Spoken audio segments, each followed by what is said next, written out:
Mantan Wakil Kepala Badan Gizi Nasional, BGN, Sony Sonjaya kini jadi sorotan publik usai ditetapkan sebagai tersangka kasus dugaan korupsi tata kelola program makan bergizi gratis, MBG, oleh Kejaksaan Agung, Kejagung, pada Rabu, 3 Juni 2026. Usai menjadi tersangka, Sony dengan tegas menyatakan bahwa ia bukanlah otak dalam pengaturan atau praktik jual beli titik dapur Satuan Pelayanan Pemenuhan Gizi, SPPG. Hal tersebut diungkap Sony melalui kuasa hukumnya, Krisnamurti. Bahkan Sony kini telah memutuskan untuk menjadi Justice Collaborator, JC, dalam kasus dugaan korupsi tata kelola MBG tersebut. Krisnamurti mengungkap, selama ini Sony menjadi pihak yang dipojokkan, dituduh menjadi pelaku jual beli titik SPPG. Padahal menurut Sony, dirinya berada dalam tekanan dan dibawa atensi nama-nama besar. Terkait sosok nama-nama besar tersebut, Krisna menyebut kliennya akan menyampaikannya sendiri nanti. Selama ini dia dipojokkan bahwa dia adalah yang menjual titik-titik dapur, dia yang menjual, dia yang mempermainkan dapur-dapur itu. Padahal, menurut Pak Sony bahwa beliau dalam tekanan, ada atensi gitu loh. Diatensi oleh nama-nama besar yang akan beliau sampaikan nanti sendiri gitu loh, kata Krisna, Jumat, 5 Juni 2026, dilansir kompas.com. Ada pihak lain yang lebih berpengaruh, Krisna menuturkan, dalam kasus korupsi tata kelola MBG ini, Sony merasa ada pihak lain yang lebih berpengaruh dan memiliki peran besar. Namun, sosok berpengaruh itu masih belum diungkap lebih jelas oleh Sony. Beliau ditekan, bahwa otaknya bukan beliau. Bahwa jangan disangkakan jual dapur-dapur itu adalah beliau, banyak tokoh yang berpengaruh. Nanti beliau akan sebutkan nanti.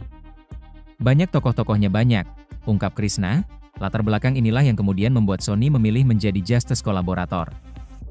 BAP. Semalam sudah dituangkan dalam BAP bahwa Pak Sony akan menjadi Justice Collaborator.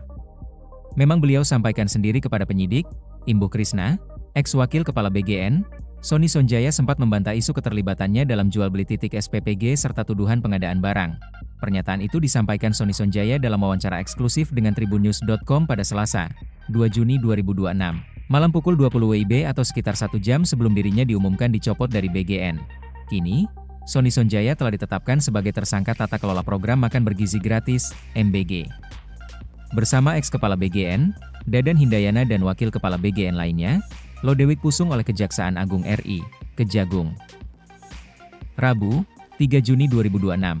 Pada siniar itu, Sony menyatakan, posisinya sebagai ketua tim verifikasi penentuan dapur MBG membuat namanya kerap dicatut oleh oknum-oknum tidak bertanggung jawab di lapangan. Demi Allah saya tidak pernah menjual titik. Kadang-kadang ngomong gini saya bilang, sini tolong bawa Al-Quran 30 simpan di atas kepala saya. Saya berani bersumpah, ujar Sony. Sony menceritakan, dirinya sudah lama mendengar desas-desus mengenai transaksi ilegal terkait penentuan lokasi SPPG yang nilainya mencapai ratusan juta rupiah. Ia bahkan telah mengantongi sejumlah bukti transaksi dari para korban di lapangan. Tetapi, Sony mengaku sengaja menunda penindakan demi fokus menyelesaikan target verifikasi ribuan dapur operasional. Terlebih dahulu, saya sudah mulai mendengar itu di sini jual-menjual titik harganya sekian ratus juta. Sudah banyak yang kirim-kirim saya punya ini berapa bukti, ada bukti percakapan, ada bukti transfer-transfer. Cuma saya pikirkan ini nggak akan saya proses dulu kenapa? Saya fokus kepada pencapaian target, jelas Purnawiran Inspektur Jenderal Polri itu.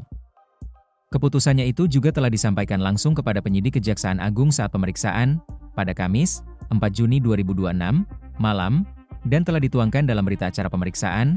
Sony mengaku, mulai turun gunung untuk mengusut tuntas mafia jual beli SPPG tersebut. Ia bahkan mengaku telah berkoordinasi dengan jajaran Polda dan Polres untuk menangkap para pelaku yang mencatut namanya. Berdasarkan laporannya, beberapa kepolisian daerah kini sudah menetapkan tersangka.